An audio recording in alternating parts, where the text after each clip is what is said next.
শোনো, আজকে তো মার্কেট করতে হবে। আজকে তো মার্কেট করে ঘুরতে আসছি।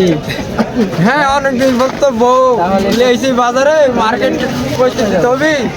এটি বসিস চাচার দোকানে। হ্যাঁ কি আল্লাহ সব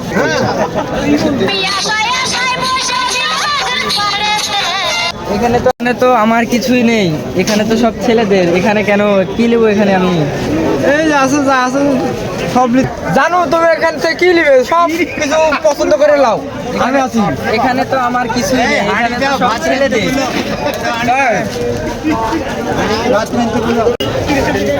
আঙ্কেল আমার জন্য একটা কিছু দেন তো। মেয়েদের কিছু নাই। আমাকে বাজারে হাঁটতে